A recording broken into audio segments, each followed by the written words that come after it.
Hello दोस्तों, कैसे हो आप सब लोग। I hope so all of you are doing well. Right, आप सब मज़े में होंगे, फैंटास्टिक होंगे और आप लोगों की प्रैक्टिस है वो भी ज़बरदस्त चल रही होगी। राइट, तो फिर से एक बार हम आ गए हैं अपना ऑनलाइन सेशन लेकर। So welcome back to the channel. Right, मेरा नाम है संकेत सर और मैं हूँ आपका कॉमर्स का मेंटर।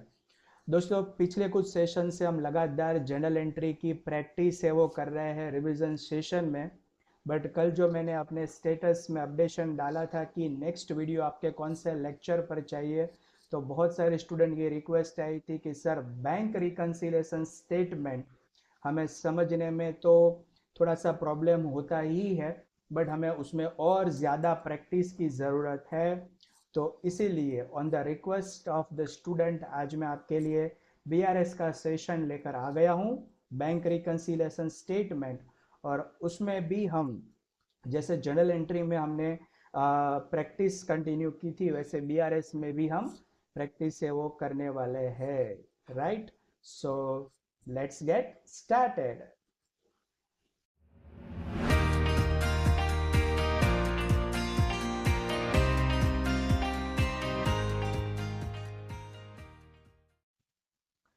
तो चलिए इसी के साथ हम शुरू करते हैं आज का क्वेश्चन। और क्वेश्चन आ गया है आपके स्क्रीन पर।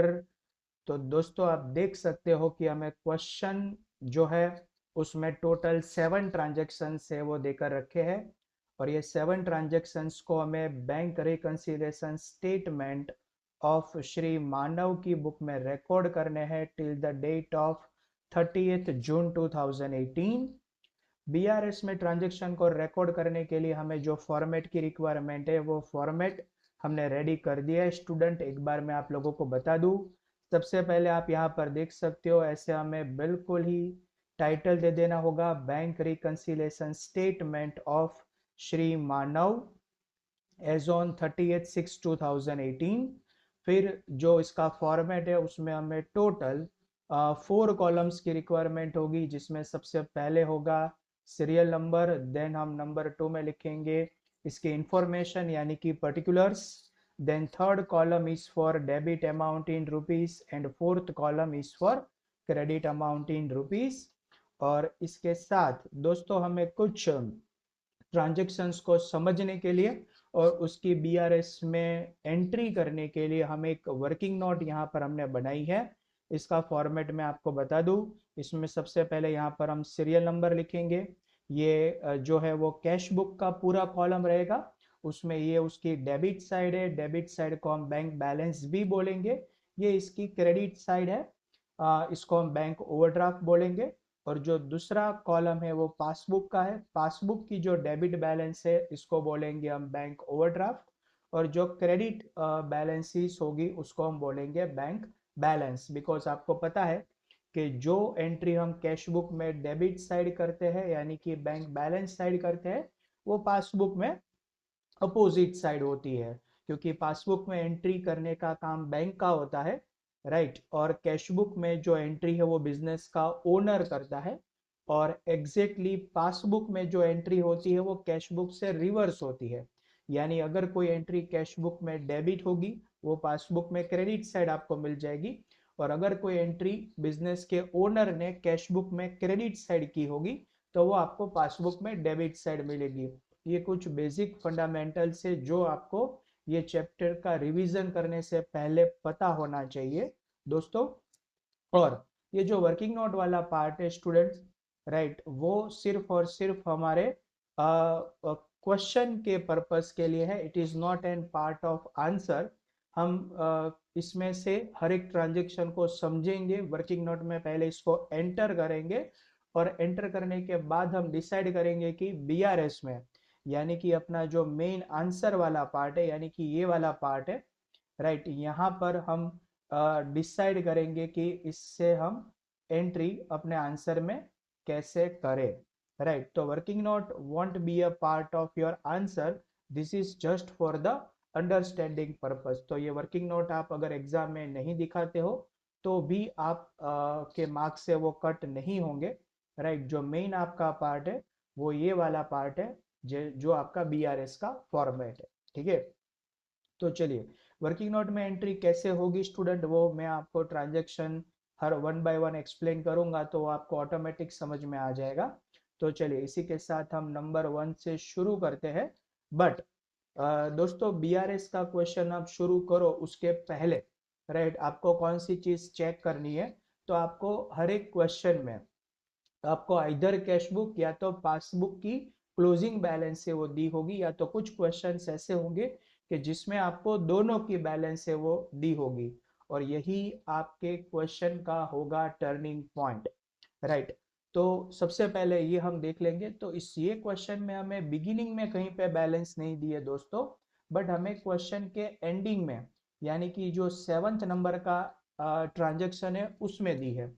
तो पहले आपको पूरा क्वेश्चन से वो देखकर आपको आइडेंटिफाई कर लेना है कि आपको बैलेंस कहाँ पर दी है, राइट, क्योंकि इसी के बेस पर आपका जो पूरा आंसर है वो डिसाइड होने वाला है।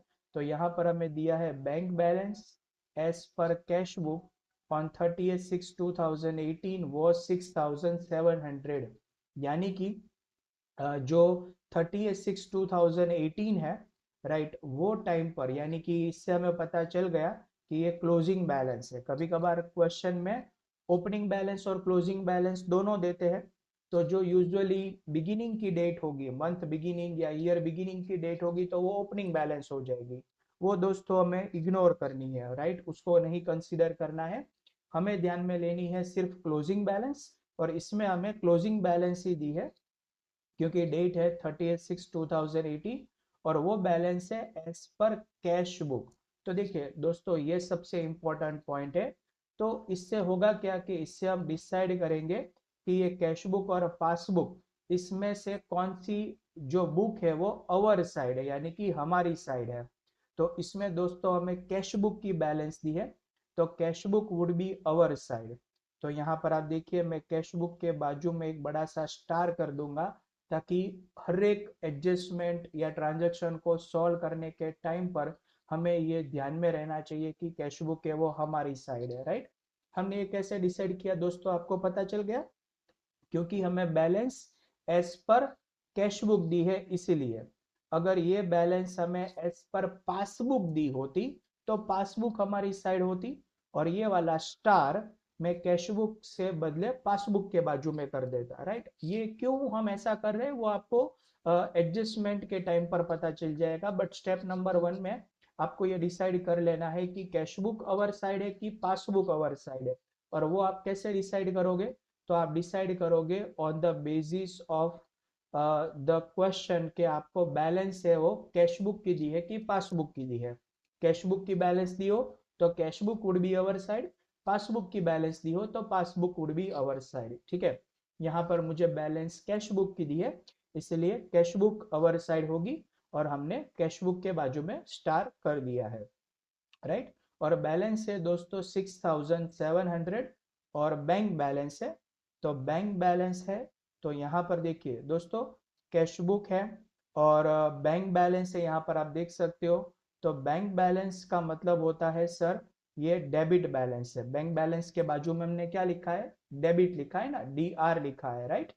तो इसको हम रिकॉर्ड करेंगे डेबिट साइड। पता कैसे चलेगा, हमारे पास दो ही साइड है, डेबिट या क्रेडिट, तो हमें पता चलेगा बैंक बैलेंस है। तो कैश बुक के मुताबिक जब भी क्या होता है दोस्तों, बैंक बैलेंस होती है ना, यहाँ पर देखिए क्या होता है, बैंक बैलेंस होती है, राइट, तो वो होता है डेबिट बैलेंस। तो चलिए सबसे पहले मैं इसको यहाँ पर लिख दूंगा डेबिट साइड 6700। डेबिट साइड क्यों लिखा आपको पता चल गया, कैश बुक के मुताबिक बैंक बैलेंस मतलब डेबिट साइड, हम इसको रिकॉर्ड करेंगे। यहाँ पर मैं इसको कोई सीरियल नंबर नहीं दूंगा स्टूडेंट, तो यहाँ पर मैं कर दूंगा इसके लिए स्टार, और पर्टिकुलर के कॉलम में मैं लिखूंगा bank balance as per cash book. तो चलिए इसी के साथ हमने जो बोलते हैं ना कि हमने ओपनिंग है वो कर दिया है, राइट। चलिए अब हम आगे बढ़ते हैं। Now will start from the number 1 transaction. तो नंबर 1 में लिखा है check deposited with bank but not collected ₹5,000। तो देखिए दोस्तों, इसका मतलब क्या होता है? तो देखिए, इसका मतलब होता है कि बैंक ने जो मतलब जो चेक है वो बिजनेस के ओनर ने यानी कि मानव ने बैंक में डिपॉजिट कर दिया है। अब सबसे पहले तो जब भी मानव अपने चेक को बैंक में डिपॉजिट करने के लिए जाएगा, उससे पहले वो उसकी एंट्री करता है कैश बुक में। ठीक है दोस्तों, कौन सी बुक में वो एंट्री करेगा? देखिए, अब इसके लिए मैं हेल्प ले रहा हूँ वर्किंग नोट की। यहाँ पर मैं लिख दूंगा सीरियल नोट नंबर में सीरियल नंबर वुड बी 1, और चेक डिपॉजिट करना है तो कैश बुक में इसकी एंट्री होगी सबसे पहले डेबिट साइड, क्योंकि इसका मतलब होता है मनी कम्स इन। और दोस्तों, आप लोगों को पता है कि जब भी चेक डिपॉजिट करे मतलब मनी कम्स इन हो, तो उसकी एंट्री होती है कैश बुक में डेबिट साइड। ये एंट्री हो गई है, बट ट्रांजेक्शन में आगे लिखा था it is not collected.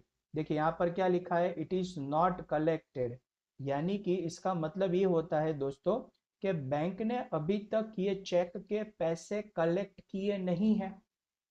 Fine.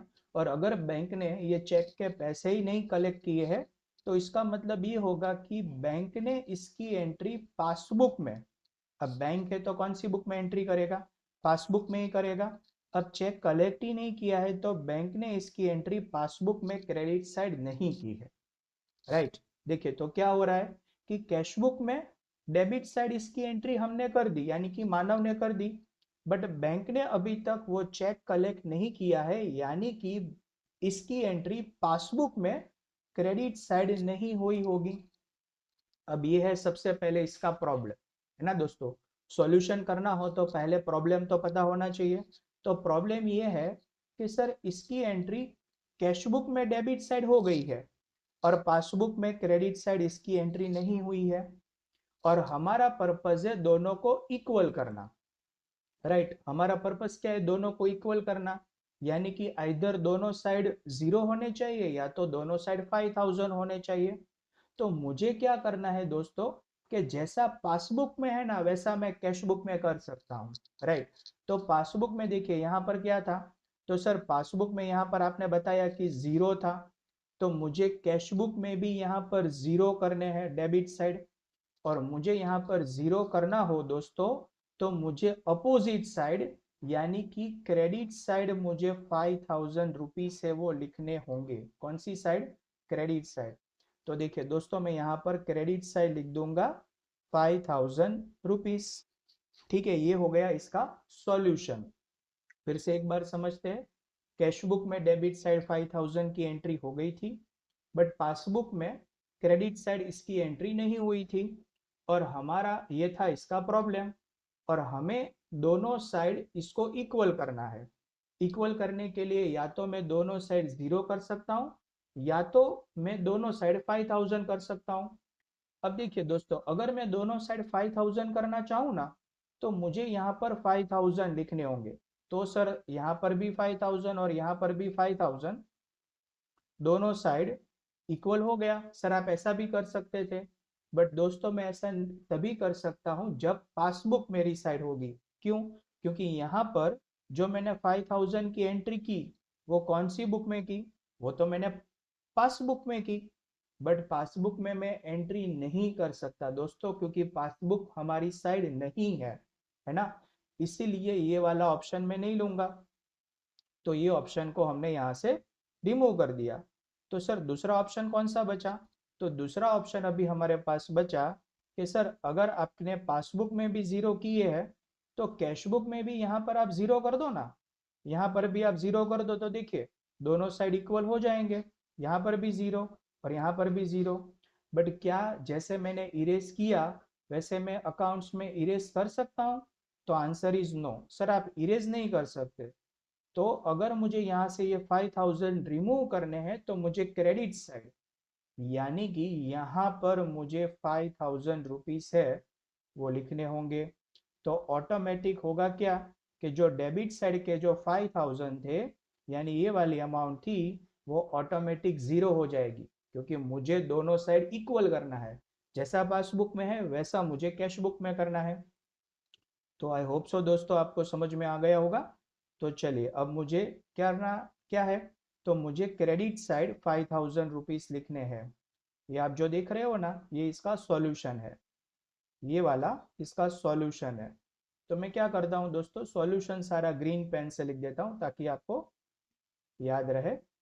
तो यहाँ पर मैं ग्रीन पेन से लिख देता हूँ 5000, ये है इसका सॉल्यूशन। ठीक है, तो अब देखिए वर्किंग नोट में मैंने कौन सी साइड लिखा, तो सर आपने लिखा क्रेडिट साइड, है ना। हमने कौन सी साइड लिखा, क्रेडिट साइड लिखा। तो बीआरएस में भी हम इसको रिकॉर्ड करेंगे क्रेडिट साइड। तो क्रेडिट साइड सबसे पहले मैं यहाँ पर लिख दूंगा 5000, और इसके सामने मैं लिखूंगा नंबर 1, और यहाँ पर हम लिखेंगे check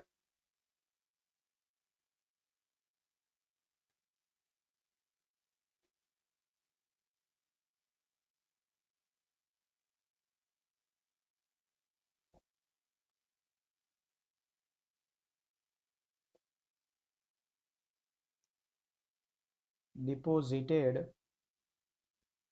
but not collected by bank, right. तो ये हो गया दोस्तों ट्रांजैक्शन नंबर 1। चलिए अब आगे बढ़ते हैं नंबर 2 के लिए। Cheque drawn but not presented ₹12,000। अब देखिए दोस्तों ये ट्रांजैक्शन को हमें समझना है।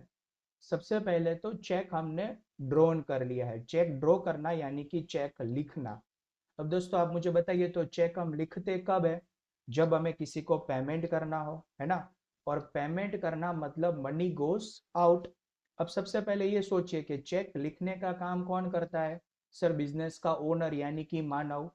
अब मानव ने अगर चेक लिखा यानी कि मानव ने इसका इनिशिएटिव लिया, तो मानव सबसे पहले इसकी एंट्री करता है कैश बुक में, राइट। दोस्तों तो इसकी एंट्री देखिए कुछ ऐसे हुआ होगा, मानव ने इसकी एंट्री कैश बुक में, क्योंकि चेक ड्रॉ करने का काम मानव का है, मानव ने इनिशिएटिव लिया है, और मानव जब भी इनिशिएटिव लेगा तब सबसे पहले इसकी एंट्री होगी कैश बुक में। हम ये याद रखेंगे कि जब मानव इनिशिएटिव लेगा तो एंट्री कैश बुक में होगी, और जब कोई ट्रांजेक्शन का इनिशिएटिव बैंक लेगी तो पहले एंट्री पासबुक में हुई होगी, राइट। इसका इनिशिएटिव मानव ने लिया है तो पहले इसकी एंट्री हुई होगी कैश बुक में। तो कैश बुक में दोस्तों हम इसको रिकॉर्ड करेंगे credit side. Why credit side, because cheque draw करना मतलब मनी गोस आउट, और अमाउंट थी हमारे पास टोटल 12,000 रुपीज। ठीक है, तो मैंने क्रेडिट साइड यहाँ पर लिख दिया 12,000 रुपीज। अब आगे ट्रांजेक्शन में ऐसा लिखा है कि it is not presented for payment, right. It is not presented, इसका मतलब ये हुआ दोस्तों, देखिए मैं आपको पूरा जो चेक का ये जो पूरा ट्रांजेक्शन है ना, वो पूरा मैं आपको बताता हूँ कि क्या हुआ है। सबसे पहले मानव ने 12,000 रुपीज का चेक है वो लिख दिया, और चेक लिखने के बाद उसको जो पार्टी को वो चेक देना था ना, उसको उसने चेक दे भी दिया। बट अब चेक देने के बाद दोस्तों हुआ क्या है कि वो पार्टी ने, सामने वाली पार्टी ने अभी तक वो चेक को अपने बैंक में प्रेजेंट ही नहीं किया है। अब वो पार्टी को अगर उसके पैसे चाहिए तो सबसे पहले उसको वो चेक लेकर अपनी बैंक में प्रेजेंट करना पड़े। बट अभी तक का मतलब क्या, कि 30th 6 तक जो हमारी एंडिंग डेट थी तभी तक वो पार्टी ने वो चेक को अपनी बैंक में प्रेजेंट ही नहीं किया है। अब जब तक वो पार्टी वो चेक को अपने बैंक में प्रेजेंट नहीं करेगी तब तक उसकी एंट्री दोस्तों हमारे पासबुक में नहीं होगी, राइट। और मनी गोज आउट तो एंट्री होनी चाहिए डेबिट साइड, बट एंट्री नहीं हुई होगी। क्यों, क्योंकि अभी तक वो चेक वो पार्टी ने बैंक में प्रेजेंट नहीं किया है, राइट। तो देखिए दोस्तों प्रॉब्लम पर फोकस करिए। प्रॉब्लम हमें क्लियर हो गया। प्रॉब्लम क्या था, सर कैशबुक में debit side entry, sorry, cashbook में क्रेडिट साइड 12,000 की एंट्री हो गई है, और पासबुक में एंट्री डेबिट साइड होनी चाहिए थी बट हुई नहीं है, ये है प्रॉब्लम। राइट दोस्तों, प्रॉब्लम क्लियर हो गया। अब इसका सॉल्यूशन ये है कि पासबुक से जैसा पासबुक में है ना, वैसा हमें कैशबुक में करना है, वैसा हमें कैशबुक में करना है। दोस्तों याद रखिएगा, ये वर्ड मैं हर बार बोल रहा हूँ, क्यों? क्योंकि हम कैशबुक में ही चेंज कर सकते हैं, क्योंकि कैशबुक इज अवर साइड। अब दोस्तों आप लोगों को क्लियर हुआ ये स्टार का कितना ज्यादा इंपॉर्टेंट है, ये वाला स्टार? क्योंकि ये वाला स्टार हमें हर बार ये याद दिलाता है कि सिर्फ कैशबुक ही हमारी साइड है, और हम जो भी चेंज करना चाहे वो कैशबुक में ही कर सकते हैं, और जैसा पासबुक में है वैसा चेंज हमें कैशबुक में करते जाना है हर बार। सर पासबुक में डेबिट साइड 0 है, तो कैशबुक में भी मुझे यहाँ पर 0 करने हैं, और ये 12,000 की जगह मुझे 0 करने हो, तो इसका मतलब ये हुआ कि मुझे अपोजिट साइड यानी कि डेबिट साइड 12,000 रुपीज से वो लिखने होंगे। राइट दोस्तों, मैंने ग्रीन पेन से लिखा, यानी सॉल्यूशन क्या है? तो सॉल्यूशन ये है कि हमें डेबिट साइड लिखना होगा 12,000 रुपीज। आइए दोस्तों, हम अपने मेन आंसर में आ जाते हैं। यहाँ पर मैं लिख दूंगा नंबर 2, और सबसे पहले मैं अमाउंट के कॉलम में लिख दूंगा 12,000 रुपीज, और यहाँ पर मैं लिखने वाला हूँ cheque drawn but not presented for payment. तो ये हो गया दोस्तों हमारा एडजस्टमेंट यानी कि ट्रांजैक्शन नंबर 2। चलिए आगे बढ़ते हैं। दोस्तों ट्रांजैक्शन समझने में स्टार्टिंग में ऐसा होगा कि आपको थोड़ा सा प्रॉब्लम फेस होगा, बट जैसे जैसे हम ज़्यादा से ज़्यादा ट्रांजैक्शन करेंगे ना, तो ये ही चीज़ आपके लिए इजी बनने वाली है। चलिए नंबर 3 हम लेते हैं, चेक डिपोजिटेड। देखिए दोस्तों, ये जो वर्ड है ना वो हमारे लिए बहुत ही इंपॉर्टेंट है। चेक डिपॉजिट करना, उससे ही आपको समझ लेना है कि मनी कम्स इन, यानी कि पैसे आ रहे हैं, और पैसे आ रहे हैं तो दोस्तों आपको ये याद रखना है कि कैश बुक में एंट्री होती है डेबिट साइड, और पासबुक में एंट्री होती है क्रेडिट साइड। ठीक है, अब इसमें आगे लिखा है कि चेक डिपॉजिटेड विथ बैंक। मानव ने अपने बैंक में चेक को डिपॉजिट कर दिया, and collected but not recorded in cash book ₹7,500। दोस्तों बहुत साफ साफ लिखा है कि ये जो एंट्री है वो कैश बुक में हुई नहीं है। राइट, यानी कि पासबुक में इसकी एंट्री हो गई होगी। तो यहाँ पर मैं लिखने वाला हूँ नंबर 3। सबसे पहले हम यहाँ पर प्रॉब्लम को आइडेंटिफाई करेंगे। तो दोस्तों मनी कम्स इन है, तो पासबुक में एंट्री होती है क्रेडिट साइड, तो क्रेडिट साइड में लिखूंगा 7,500, और कैशबुक में इसकी एंट्री होनी चाहिए थी डेबिट साइड, है ना? बट दोस्तों कैशबुक में डेबिट साइड इसकी एंट्री हुई नहीं है, तो यानी कि यहाँ पर है डैश, क्योंकि हमें क्वेश्चन में लिखा है कि it is not recorded in cash book. तो देखिए दोस्तों ये है प्रॉब्लम। प्रॉब्लम समझ में आ रहा है आपको? यहाँ पर 0 है और यहाँ पर 7,500 है, और हमारा सॉल्यूशन है दोनों को इक्वल करना, और इक्वल करने के लिए हम जैसा पासबुक में है वैसा हम करेंगे कैश बुक में। तो सर पासबुक में क्रेडिट साइड 7,500 है, तो हम कैश बुक में डेबिट साइड कर देंगे 7,500। तो यहां पर मैं लिख दूंगा दोस्तों 7,500। Right, debit side 7,500। तो बीआरएस में भी डेबिट साइड आएगा 7,500 रुपीज, और इसके सामने हम लिखेंगे check deposited and collected but not recorded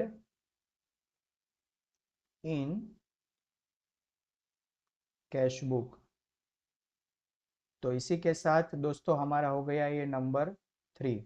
चलिए आगे बढ़ते हैं। नेक्स्ट ट्रांजैक्शन के लिए नंबर 4, तो एडजस्टमेंट नंबर 4 में दिया है कि चेक ड्रोवन। देखिए दोस्तों, यहाँ से ही आपको कुछ चीजें पता चल जानी चाहिए। हमने पहले भी ये वर्ड लिया था ना, चेक ड्रॉ करना मतलब चेक लिखना। तो मानव चेक क्यों लिखेगा? किसी और को पेमेंट करने के लिए, है ना। और जब भी पेमेंट होता है दोस्तों, तो आपको पता चल जाना चाहिए कैश बुक में क्रेडिट साइड और पासबुक में डेबिट साइड। तो check drawn and paid by bank, तो इस बार हमने चेक ड्रॉ भी कर दिया और बैंक ने उसका पेमेंट भी कर दिया, but not recorded in cash book ₹8,200। तो देखिए दोस्तों, अब यही चीज को हम यहाँ पर हाईलाइट करते हैं वर्किंग नोट में, ताकि हमारा प्रॉब्लम है वो क्लियर हो जाए। तो यहाँ पर मैं लिखूंगा number 4।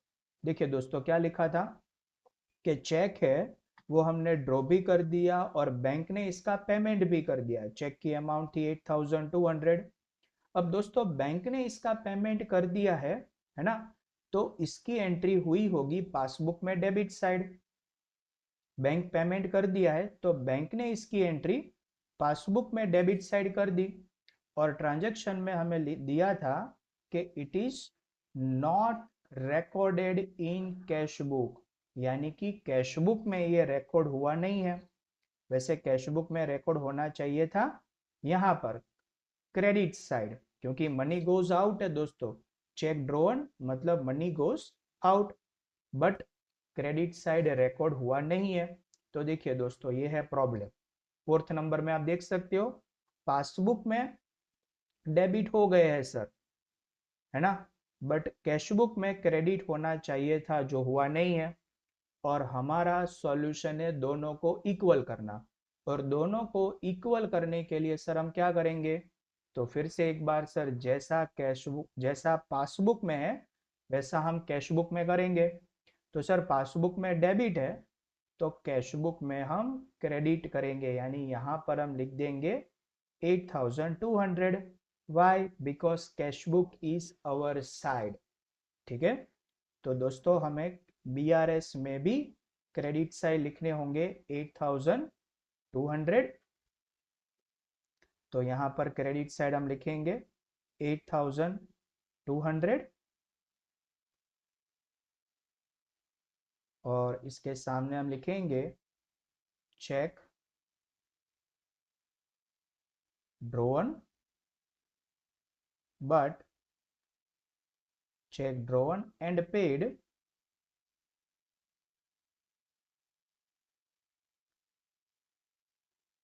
but not recorded in cash book. तो दोस्तों, ये हो गया हमारा ट्रांजैक्शन नंबर 4। अब चलिए, एक बार मैं आपको वर्किंग नोट में एक चीज दिखाना चाहूंगा। तो देखिए दोस्तों, यहाँ पर देखिए आप, ये जो वर्किंग नोट है ना, उसमें मैंने ग्रीन कलर की पेन से जो लिखा है वो सब सॉल्यूशन है। ठीक है। ग्रीन कलर की पेन से जो लिखा है वो सब क्या है? सॉल्यूशन है। और यही सॉल्यूशन हम सॉल्यूशन की कॉपी कर रहे हैं। हम किस में? तो सर अपने आंसर में, BRS में, है ना। देखिए, यहाँ पर ये क्रेडिट साइड था तो यहाँ पर भी क्रेडिट साइड, ये दोनों डेबिट साइड थे तो ये दोनों डेबिट साइड, और ये वापिस क्रेडिट साइड था तो ये भी क्रेडिट साइड, है ना दोस्तों। तो आपने एक चीज मार्क की कि जितना भी सॉल्यूशन हम कर रहे हैं वो सारा का सारा कौन सी बुक में कर रहे हैं? सर कैश बुक के मुताबिक कर रहे हैं। वाई? बिकॉज अगेन मैं आपको बता रहा हूँ, cash book is our side. तो दोस्तों, कौन सी बुक हमारी साइड है ना, वो BRS में डिसाइड करना बहुत ही जरूरी है। और ये आपको पता चलता है सिर्फ और सिर्फ क्वेश्चन से, कि क्वेश्चन में आपको कौन सी बुक की बैलेंस दी है। हमें यहाँ पर, फिर से मैं बताऊँ आपको, हमें यहाँ पर सबसे स्टार्टिंग में ही हमने देखा कि कैश बुक की बैलेंस दी थी, इसलिए कैश बुक अवर साइड है। अगर पासबुक की बैलेंस दी होती तो पासबुक हमारी साइड होती दोस्तों, और ये सारे के सारे सॉल्यूशन हमने पासबुक में किए होते। राइट। तो ऐसा भी हम क्वेश्चन लेंगे आने वाले सेशन में। बट अभी तो फिलहाल कैश बुक हमारी साइड है तो सारा सॉल्यूशन हम कैश बुक के मुताबिक ही करने वाले हैं। चलिए दोस्तों, आगे बढ़ते हैं। नेक्स्ट ट्रांजैक्शन है हमारे पास नंबर 5 और हम करने वाले हैं इसको solve. Dividend collected by bank on behalf of Shri Manav 200। ध्यान से समझिएगा दोस्तों, क्या लिखा है, बैंक ने मानव के बिहाफ में 200 रुपीज का डिविडेंड है वो कलेक्ट किया है। दोस्तों किसने कलेक्ट किया, बैंक ने कलेक्ट किया ना। तो इस बार इनिशिएटिव किसने लिया, सर बैंक ने लिया। और बैंक जब भी इनिशिएटिव ले तो बैंक इसकी एंट्री करती है दोस्तों पासबुक में। तो पहले इसकी एंट्री पासबुक में हुई होगी। और डिविडेंड कलेक्ट करना मतलब मनी कम्स इन, और मनी कम्स इन हो दोस्तों तो पासबुक में एंट्री होती है क्रेडिट साइड। ठीक है, ये आपको पता होना चाहिए। और अमाउंट है 200 रुपीज, तो पासबुक में मैं लिख दूंगा 200 क्रेडिट साइड। बट दोस्तों क्वेश्चन में साफ साफ लिखा है कि it is not recorded in cash book, यानी कि सर जो पासबुक में क्रेडिट होना चाहिए था, मतलब जो हुआ है वो कैश बुक में डेबिट होना चाहिए था। But the problem is that के डेबिट हुआ नहीं है। तो दोस्तों ये है प्रॉब्लम। देखिए आप लोगों ने एक चीज मार्क की कि वर्किंग नोट हमें कितनी हेल्प कर रही है। सबसे पहले प्रॉब्लम उसी से ही हमें क्लियर हो रहा है, और प्रॉब्लम का सॉल्यूशन भी हम इसी में से ही ढूंढ रहे हैं, और सेम हम सॉल्यूशन की कॉपी अपने बीआरएस में कर रहे हैं, है ना। तो देखिए दोस्तों प्रॉब्लम है, पासबुक में क्रेडिट हो चुके हैं 200 रुपए, कैश बुक में डेबिट होने चाहिए थे 200 रुपए बट हुए नहीं है। और दोस्तों हमें पता है कि इसके सॉल्यूशन में हमें जैसा पासबुक में है वैसा हमें कैश बुक में करना है। तो मैं क्या करूंगा, कैश बुक में डेबिट साइड लिख दूंगा simply 200 rupees. Sides always opposite रहेगी दोस्तों, आप याद रखो, पासबुक में क्रेडिट हो तो कैश बुक में डेबिट साइड ही एंट्री होती है। तो डेबिट साइड हम लिखेंगे 200 सबसे पहले यहाँ पर, और उसके सामने लिखेंगे dividend collected by bank not recorded in cash book. तो दोस्तों ये हो गया हमारा ट्रांजैक्शन नंबर 5। चलिए आगे बढ़ते हैं नंबर 6 पर। तो number 6 would be the last adjustment दोस्तों, क्योंकि 7th में तो हमें बैलेंस दी थी और वो तो हमने पहले ही लिख दी थी यहाँ पर 6700, है ना। तो 6 वुड बी लास्ट एडजस्टमेंट। ध्यान से सुनिएगा, insurance premium paid by bank.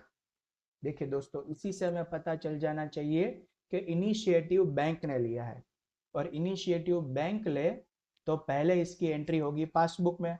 और पेमेंट किया है दोस्तों तो कौन सी साइड, तो सर अगर बैंक पेमेंट करे तो एंट्री होती है पासबुक में डेबिट साइड, और अमाउंट है 6230।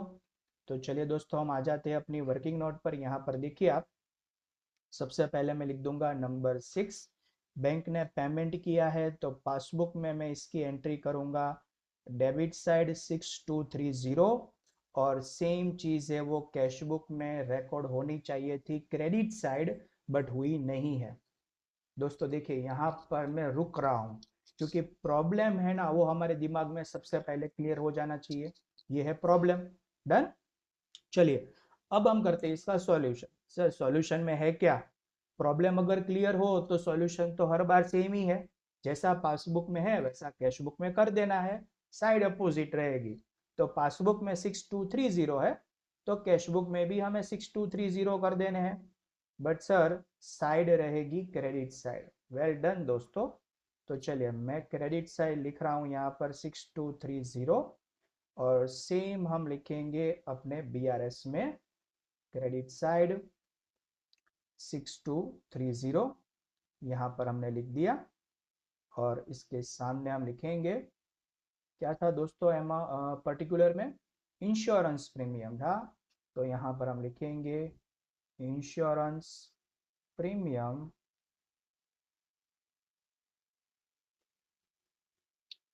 Paid by bank not recorded in cash book.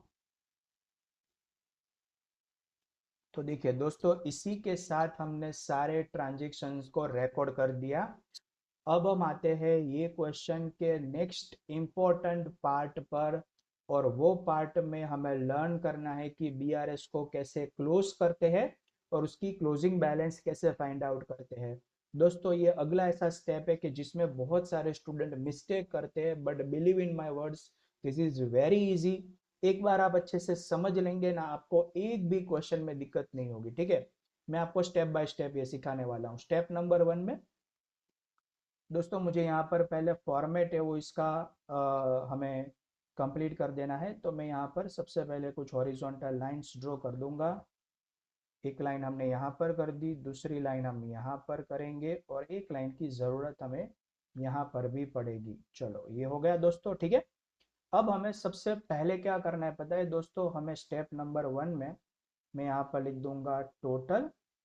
अब सबसे पहले स्टेप में याद रखिएगा दोस्तों, हम कैसे लेजर में पहले डेबिट और क्रेडिट साइड का टोटल करते थे, है ना। तो यहाँ पर भी पहले मुझे दोनों साइड का टोटल करना है, और एज पर स्टेप नंबर 2 जो साइड का टोटल ज्यादा हो वही हम दोनों साइड लिखेंगे। ठीक है, तो पहले 2 स्टेप करेंगे। क्या सर, फिर से एक बार, दोनों साइड का टोटल करो, जो साइड का टोटल ज्यादा हो वो पहले दोनों साइड आप लिख दो। तो ठीक है दोस्तों, चलिए सबसे पहले with the help of calculator में डेबिट साइड का यहाँ पर टोटल करने वाला हूँ। तो डेबिट साइड का जो अमाउंट है 6700 plus 12,000 plus 7500 and plus 200 rupees. तो दोस्तों, मेरा डेबिट साइड का टोटल आ रहा है 26,400। But what I will do, मुझे पता नहीं अभी कौन से साइड का टोटल ज़्यादा है, तो मैं क्या करूँगा, ये नीचे रफ में लिखूंगा।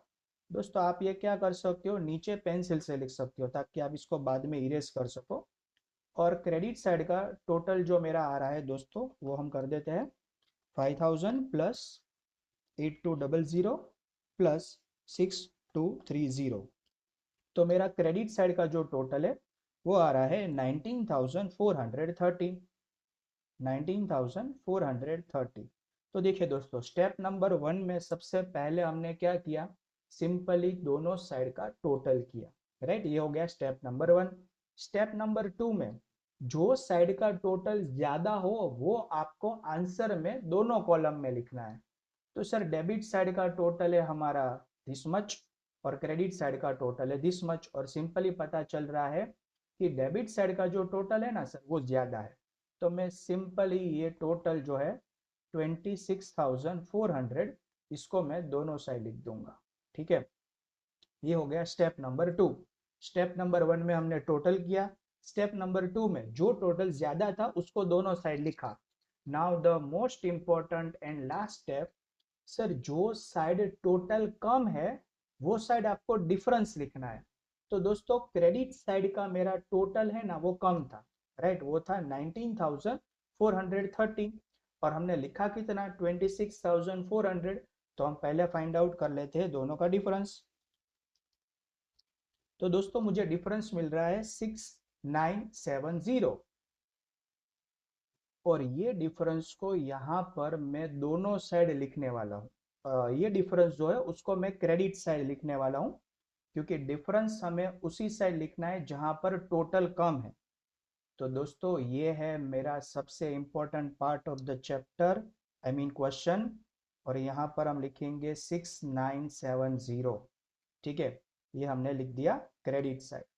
अब दोस्तों, उतना ही इंपॉर्टेंट है कि सर इसके सामने क्या लिखेंगे। राइट, क्योंकि बहुत सारे स्टूडेंट यहाँ पर मिस्टेक करते हैं, तो ध्यान से समझिएगा दोस्तों, मैं आपको बताने वाला हूँ। सबसे पहले तो आप मुझे ये बताएंगे कि जब हमने बीआरएस की शुरुआत की और जो हमें बैलेंस दी थी, बैलेंस वो हमें एज पर विच बुक दी थी। तो सर वो हमें दिया था एज पर कैश बुक, है ना। राइट, तो ये ध्यान रखना कि जब आपने बिगिनिंग कैश बुक से किया हो ना, तो एंडिंग ऑलवेज होगा एज पर पासबुक से, और जब बिगिनिंग पासबुक से हो तो एंडिंग होगा always as per cash book. तो यहाँ पर हमने बिगिनिंग किया था कैश बुक से, तो मैं एंडिंग में सबसे पहले ये जो हमें बैलेंस मिली ना 6970, वो होगी एज पर पासबुक, राइट। अब सर पासबुक के मुताबिक बैलेंस मिल गई वो तो बराबर है, बट सर ये बैंक बैलेंस है कि बैंक ओवरड्राफ्ट, तो उसके लिए दोस्तों हम हेल्प लेंगे वर्किंग नोट की। अब देखिए पासबुक के मुताबिक अगर मुझे क्रेडिट बैलेंस मिले, दोस्तों यहाँ पर आप देखिए हमने लिखा है कि अगर मुझे पासबुक के मुताबिक कौन सी बैलेंस मिले सर, क्रेडिट बैलेंस मिले। फिर से एक बार सर, पासबुक के मुताबिक हमें क्रेडिट बैलेंस मिले तो उसके बाजू में देखिए हमने क्या लिखा है सर, आपने लिखा है पासबुक के मुताबिक क्रेडिट बैलेंस हो तो उसको तो बैंक बैलेंस बोलते हैं। बस सिंपली दोस्तों यहाँ पर मुझे वही चीज लिख देनी है कि bank balance, right, as per passbook, right. तो ये हो गया दोस्तों हमारा आंसर, राइट। सिंपली फिर से एक बार कैसे क्लोजिंग करना है, तो 3 स्टेप्स की प्रोसेस आपको फॉलो करनी है दोस्तों। स्टेप नंबर 1 में आप दोनों साइड का सिंपली टोटल करेंगे जो हमने यहाँ पर किया नीचे। स्टेप नंबर 2 में जो टोटल ज्यादा हो वो दोनों साइड लिखेंगे, वो हमने यहाँ पर लिख दिया, 26,400 ज्यादा थे। और स्टेप नंबर 3 में जो साइड टोटल कम था यानी क्रेडिट साइड टोटल कम था तो वहां पर हमने डिफरेंस फाइंड किया 26,400 एंड 19,430 का, जो हमें मिला 6970। और दोस्तों इसके सामने हमने लिखा, क्योंकि हमने शुरुआत की थी कैश बुक से तो एंडिंग ऑलवेज होगा पासबुक से, ठीक है। और पासबुक के मुताबिक अगर हमें बैलेंस क्रेडिट साइड मिले तो इसको हम बोलेंगे बैंक बैलेंस। तो हमने सामने लिख दिया bank balance as per passbook, right. तो आई होप सो दोस्तों ये था हमारा बी रिकंसिलेशन स्टेटमेंट का रिवीजन का सबसे पहला क्वेश्चन, राइट। दोस्तों रिवीजन जब हम करते हैं ना तो ये चैप्टर्स के जो फंडामेंटल्स है या तो बेसिक एक्सप्लेनेशन है वो हम उसमें कवर नहीं कर पाते, क्योंकि बीआरएस में तो हमें डायरेक्टली क्या करना होता है, उसकी प्रैक्टिस ही करनी होती है। बट स्टूडेंट हो सके उतना मैंने आपको ये क्वेश्चन बेसिक से एक्सप्लेन करने की ट्राई की, क्योंकि ये हमारा रिवीजन का पहला क्वेश्चन था, है ना। बट देखिए दोस्तों हर बार ऐसा ही होता है कि जब भी आप कोई फर्स्ट क्वेश्चन करो ना तो आपका 30% कॉन्फिडेंस से वो बूस्टअप हो जाता है ना। बट जैसे जैसे हम उसका दूसरा, तीसरा और चौथा question same method same concept को फॉलो करके करेंगे ना दोस्तों, डेफिनेटली 4 क्वेश्चन करने के बाद तो आप बीआरएस अपने आप सॉल्व करने के लिए कैपेबल हो ही जाएंगे। बट फिर भी हम इसकी लगातार प्रैक्टिस है वो कंटिन्यू करेंगे अंटिल यू से सर बीआरएस हमारा हो गया है, राइट। तो आज के लिए इतना ही दोस्तों। आई होप सो आपने क्वेश्चन को अच्छे से समझा होगा। कोई भी ट्रांजेक्शन ऐसा लगे तो आप इसको रिवाइंड करके फिर से भी एक बार देख सकते हो, right. This is all for today. Sanket sir is signing off. Bye bye.